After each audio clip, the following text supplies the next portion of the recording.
నమస్తే. Welcome to BRK devotional. నేను సంజన. మనతో పాటు ఉన్నారు ప్రముఖ ఆధ్యాత్మికవేత్త డాక్టర్ అనంతలక్ష్మి గారు. నమస్తే అమ్మా. నమస్తే అమ్మా. చాలా మంది పీరియడ్ టైమ్‌లో కూడా పూజ చేస్తామని చెప్పేసి అంటూ ఉంటారు. అసలు పీరియడ్ టైమ్స్‌లో దేవుడి దగ్గరికెళ్ళొచ్చా? అసలు పూజలు చేయొచ్చా? పీరియడ్స్‌లో జరిగేదేంటమ్మా? పీరియడ్స్‌లో ఏం జరుగుతుంది? శరీరంలో ఉన్నటువంటి మాలిన్యాలన్నీ వాష్ బయటికెళ్ళిపోతాయి. ఔట్ అవుతూ ఉంటాయి. హ్మ్. మనం మామూలుగా నిత్యకృత్యంగా గూడా మనం మాలిన్యాలను వాష్ చేసుకుంటాం. అవునా అవును. కాదా? అవును. ఇప్పుడు మనం లఘుశంక అంటాం అది గాని, హ్మ్. లేకపోతే రెండోది గురుశంక అంటే 1 అండ్ 2 హ్మ్. అవి చేసినప్పుడు కాళ్ళు, చేతులు కడుక్కొనొస్తామా? రామా? అవును. కడుక్కునొస్తాం. చాదస్తము, మడి, పూజ అవన్నీ పక్కన బెట్టండి. హ్మ్. శుచి, శుభ్రత కోసం కాళ్ళు కడుక్కుంటామా లేదా? కడుక్కుంటాం. వాష్ చేసుకుంటామా లేదా?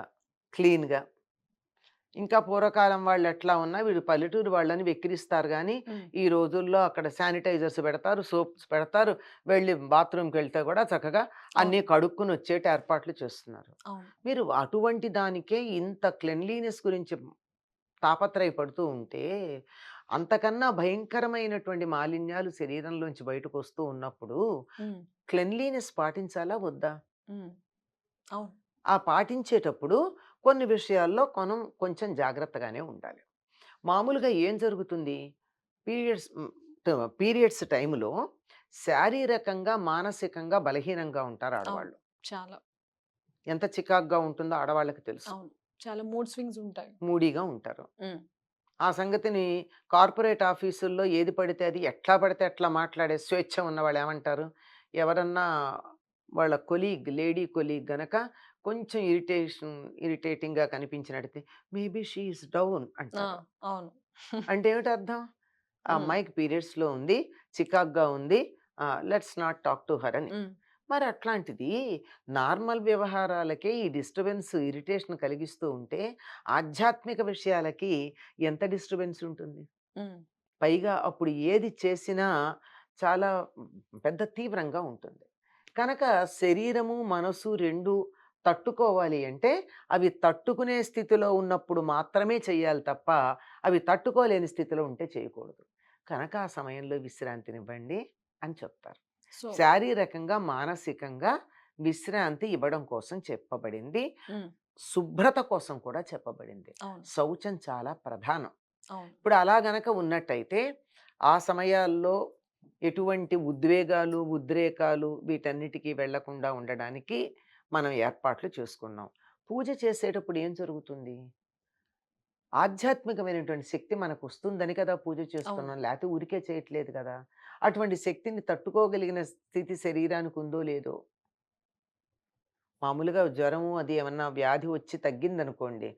అటువంటి వాళ్ళకేదన్నా చెప్తుంటే, "వాళ్ళు కొంచెం బలహీనంగా ఉన్నారండి. హ్మ్. ఇప్పుడు చెప్పకండి అవును. వాళ్ళకంటారు." వాళ్ళు తీసుకునేంత ఎనర్జీ వాళ్ళకి లేదని లేదని. చెప్తారు. మరి హ్మ్. ఈ పీరియడ్స్ టైమ్‌లో అలా ఎనర్జీ తక్కువ ఉన్న టైంలో భగవత్ చైతన్యం లాంటి స్పిరిచ్యువల్ శక్తి వచ్చి పడితే హ్మ్. శరీరం తట్టుకోలేకపోతే? అందుకని విశ్రాంతినివ్వమని చెప్పారు. హ్మ్. కొంతమంది ఉన్నారు. అవును. మేము చేస్తామండి. మాకేం అవ్వలేదు. అవ్వదండి. నేను ఇంట్లో పెట్టుకున్న మొక్క ఒక్కరోజు నీళ్లు పోయకపోతే ఎండిపోతుంది. అడవిలో మొక్కలేమో అవ్వవే. అవును. ఓసారి ఇదే అక్బర్, హ్మ్. బీర్బల్‌కి ఒక కథ చెప్తారు. తెలుసా మీకీ కథ? లేదమ్మా తెలీదు. అందులో ఓసారి అక్బర్ అన్నట్ట, ఈ చూడు అక్కడ బయట ఎన్నో రకాలైనటువంటి ఆహ్, మ వాళ్ళలా పర్యటనకు వెడుతూ ఉంటే చెట్టు కింద ఒక స్త్రీ ప్రసవించి వెంటనే బిడ్డని పక్కన పెట్టుకొని పని చేసుకుంటోందట. మన అంతఃపురంలో స్త్రీలకి ఎందుకింత కష్టపడి వాళ్ళందరికీ ఇన్ని ఏర్పాట్లు చేస్తున్నాము? వాళ్ళలా హాయిగా ఉండొచ్చు కదా! అన్నట్టు. బీర్బల్ ఏం మాట్లాడలా.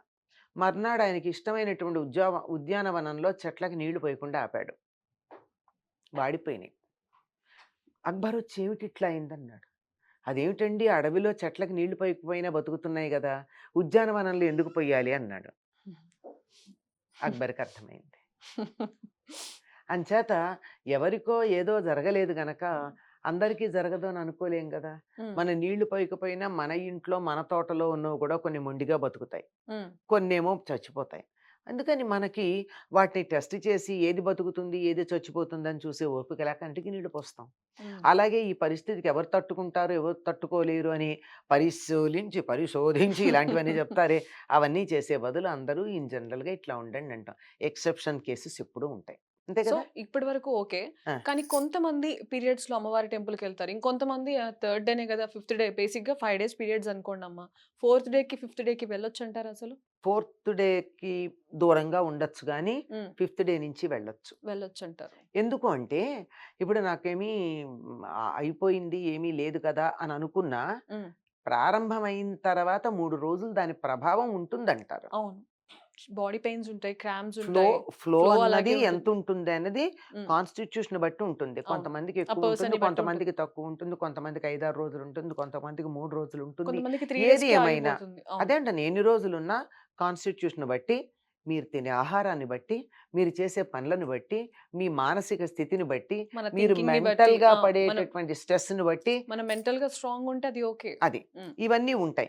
కనుక అవన్నీ కూడా అందరికి ప్రతి ఇండివిడ్యువల్ కేస్‌ని తీసుకోలేరు గనక హ్మ్. జనరలైజ్ చేసి చెప్పేదేంటంటే, ప్రారంభమైనప్పటి నుంచి 3 రోజులు దాని ప్రభావం ఉంటుంది గనక 3 రోజులు విశ్రాంతిగా ఉండండి అన్నారు. ఓకే.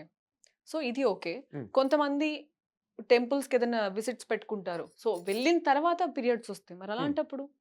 అమ్మ పీరియడ్స్ అని తెలిసినప్పుడు వెళ్ళకూడదు ఫస్ట్ ఆఫ్ ఆల్. హ్మ్. అది మొదటి ప్రధానమైనటువంటి హ్మ్. అంశం. 100కి 90% మంది ఆడవాళ్ళకి ప్రీ తెలుస్తుంది. మెనోపాజ్ టైంలో తప్ప హ్మ్. మిగిలిన సమయాల్లో తెలుస్తుంది. తమకి పీరియడ్స్ ఎప్పుడొస్తాయో తెలుసు డేట్ ప్రకారం. హ్మ్. ఒకవేళ ఎప్పుడన్నా తేడా ఉన్నా శరీరంలో మార్పు చెప్తుంది.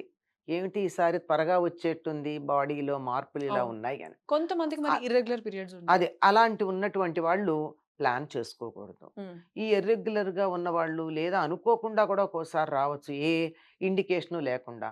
అట్లా గనక వచ్చినట్టయితే ఎక్కడ ఉండగా వీళ్ళు తనకి పీరియడ్స్ వచ్చాయని గుర్తించారో అప్పుడు వెనక్కొచ్చేయాలి. అనుమానమేం లేదు. ఓకే. సో, చాలా తప్పేం మంది లేదంటారు గానీ టెంపుల్‌కెళ్ళే ముందు ఇలాంటి ఫంక్షన్స్ ఉన్నా గూడా టాబ్లెట్స్ ఏసుకొని ఆపుకుంటారు. హ్మ్. అది కూడా ఆరోగ్యానికి మంచిది కాదు. హ్మ్. కానీ పరిస్థితుల్లో ఈ రోజుల్లో మనకి మన ఆరోగ్యం కన్నా చక్కగా జీవించటం కన్నా ఆర్భాటానికి బయట ఎలా కనపడతామని మన గురించి ఇతరులు అవును. ఏమనుకుంటున్నారు అన్న దానికి ప్రాధాన్యం ఇస్తున్నాం కానీ హ్మ్. నా ఆరోగ్యం గురించి నేను ఇవ్వటం లేదు కదా. అవును. ఎవరేమనుకుంటే ఏంటమ్మా, నేను ఆరోగ్యంగా ఉండాలి అవును. కదా. రీసెంట్‌గా ఒక ఆవిడ ఒక స్టేట్మెంట్ ఇచ్చింది. అర్ధనారీశ్వరి టెంపుల్‌లో నేను పీరియడ్స్‌లోనే కంపల్సరీ ప్రత్యేకంగా పూజ చేస్తాను. సో, అలాంటి మాటలు ఇప్పుడు ఎవరైతే ఇలా ఉన్నారో వాళ్ళ మీద ఎటువంటి ఇంపాక్ట్ చూపిస్తాయి అసలు? అవి ఎలా రిసీవ్ చేసుకుంటారు? నేను ఇందాక చెప్పాను కదమ్మా, హ్మ్. మొండి మొక్కలు ఎక్కడైనా బతుకుతాయని ఆవిడికి ప్రభావం లేకపోవచ్చు. హ్మ్. అందరికీ ఉంటాయి కదా. సో, పాజిటివ్ సోల్స్ ఉంటే వాటి మీద ఎఫెక్ట్ చూపిస్తది. సో, నెగెటివ్ సోల్స్ అనేవి అసలు పట్టించుకోదనమాట. అసలు ఆవిడకి కూడా ఆ క్షణాన శారీరకంగా ఎటువంటి మార్పు లేకపోయి ఉండొచ్చు. హ్మ్. కానీ ఆవిడ మెంటల్ అండ్ స్పిరిచ్యువల్ హెల్త్ మాత్రం బాగా ఉండదు. అందులో అనుమానం ఏం లేదు. ఇది చూసి ఆవిడకి నా మీద కోపం వస్తే రావచ్చు. హ్మ్. రానియండి. నాకేం అభ్యంతరం లేదు. ఆవిడ ఆ స్టేట్మెంట్ ఇవ్వడానికి ఎంత అధికారం ఉందో, నాకు అంత అధికారమే ఉంది ఈ మాట చెప్పడానికి. హ్మ్. అర్థమైందా? వాక్ స్వాతంత్ర్యం ఉంది. అవును. నేనిట్లా చేస్తాను అని ఆవిడ చెప్పింది. హ్మ్. అది అలా తప్పు చేయకూడదు. అని చెప్పే అధికారం నాకు కూడా ఉంది. హ్మ్. కనుక నన్ను తప్పు పట్టే అవును. అవకాశం లేదు. 2 ఉంటాయి. మంచి ఉంటుంది, చెడు హ్మ్. ఉంటుంది. మనం కోపం వస్తే యాహ్! రానియండి, ఏమైంది? ఆవిడ అలా చేస్తున్నానంటే కొన్ని లక్షల మందికి కోపం వచ్చింది. హ్మ్. కొన్ని లక్షల మంది నొచ్చుకున్నారు అది విని. అవును. కదా! మరి ఆ నొప్పి కన్నా నేనన్న మాటకు ఒక్కళ్ళు నొచ్చుకుంటే నాకేమిటిట? అంతే. నష్టమేం లేదు. అంతే. తప్పేం లేదు. ఏం ఓకే లేదు. అమ్మ. అది మాత్రం తప్పేనమ్మా. అది మరి హ్మ్, మంత్రపూతంగా ప్రతిష్ఠాపన చేసిన విగ్రహమా? హ్మ్. ఊరికే ఇంట్లో బొమ్మ లాంటి విగ్రహమా? నాకు తెలీదు. ఎందుకంటే వివరం హ్మ్. తెలియనప్పుడు నేనేం అవును. చెప్పలేను. అవును. కానీ మామూలు అలా చేయడం బొమ్మయితే అయితే తప్పు. పట్టుకోవచ్చనుకోండి. హ్మ్. మామూలు బొమ్మకేం సంబంధం లేదు. హ్మ్. కానీ మంత్రపూతంగా ఆగమ శాస్త్రాన్ని అనుసరించి ఆహ్, అక్కడ ప్ర ప్రతిష్ఠిస్తే నెస్ గనక ప్రాబ్లమ్. ప్రతిష్ఠించిన విగ్రహం అయితే మాత్రం చేయడం తప్పు. ఓకే. ఇంకొక మాట ఇక్కడ చెప్తాను సందర్భం గనక. హ్మ్. మేము ఆడవాళ్ళం ముట్టుకోకూడదా అంటారు. ఆడవాళ్ళే కదా, మగవాళ్ళు కూడా ముట్టుకోకూడదు. ఓకే. దానికి ప్రత్యేకంగా మూల విరాట్టును ముట్టుకోవడానికి ప్రత్యేకంగా ఒక శిక్షణ ఉంటుంది. హ్మ్. శిక్షణ ట్రైనింగ్ అప్పుడే కాదు, నిత్య జీవితంలో కూడా ఉండాలి. హ్మ్. అటువంటి వాళ్ళు కొన్ని నియమాలు పాటించి మూల విగ్రహాన్ని హ్మ్. మూల విరాట్టుని ముట్టుకుని అలంకారం చేయదలిచినటువంటి వాళ్ళు హ్మ్. జీవితంలో అనేక నియమాలు పాటించాలి. నిత్య జీవితంలో మామూలుగా పాటించడం కాదు, విగ్రహాన్ని స్పృశించి అలంకారం చేయాలనుకున్న రోజున మరిన్ని నియమాలు పాటిస్తారు. ఓకే. అవి ఏం లేకుండా ఆడవాళ్ళు చేయకూడదా? బ్రాహ్మణులే చెయ్యాలా? హ్మ్. వేరే వాళ్ళు చేయకూడదా? నేనెందుకు చేయకూడదు? ఇలా నువ్వు ఇవన్నీ చేయొచ్చు. వద్దు. దేర్ ఇస్ నో హ్మ్. Doubt about it. నువ్వు కూడా చేయొచ్చు. 10 ఏళ్ళు శిక్షణ తీసుకో. హ్మ్. ఆ తర్వాత క్రమశిక్షణతో జీవితం గడుపు. తప్పకుండా నీకు కూడా చేయొచ్చు. అధికారం ఉంది. అవును. అవన్నీ పొందిన వాళ్ళు, నేను హ్మ్. చేయకూడదా ఆపరేషన్ అంటే ఎట్లా ఉంటుందో, అలాగే నేను ఉంటుంది. చేయకూడదా దేవుడికి అలంకారం చేయడం అన్నది హ్మ్. అట్లాగే ఉంటుంది. యాహ్! దానికి సంబంధించిన శిక్షణ ప్రత్యేకంగా ఉండాలి. హ్మ్. క్రమశిక్షణాయుతమైన జీవితం ఉండాలి. ఆలయంలో 10 మంది అర్చకులుంటే కూడా, తిరుపతిలో ఎంతమంది అర్చకులుంటారమ్మా? అవును. అందరూ వెళ్లి మూల విరాట్టును ముట్టుకోరు. అవును. దాన్ని ముట్టుకోగలిగినటువంటి అధికారం ఉన్నవాళ్ళు, దానికొక స్థాయి దానికి ఉంటుంది. తగినటువంటి జీవన విధానం గడుపుతున్న వాళ్ళు వేరే ఉంటారు. అవును. ఎవరి డ్యూటీ వాళ్ళు చేయాలి. అంతే. కుక్క పని కుక్క చేయాలి. గాడిద గాడిద పని పని గాడిద గాడిద చేయాలి. చేయాలి. ఓకే. కుక్క అరవలేదని గాడిద అరిస్తే హ్మ్. ఏమైంది? దాన్ని కొట్టారు. అంచేత ఎవరి పని వాళ్ళు చేయాలి. ఆ పని నేను ఎందుకు చేయకూడదంటే you are not suppose to do that's all. Hmm. Okay. ధన్యవాదాలమ్మా. చాలా నమస్తే. చక్కని విషయం తెలియచేశారు. నమస్తే.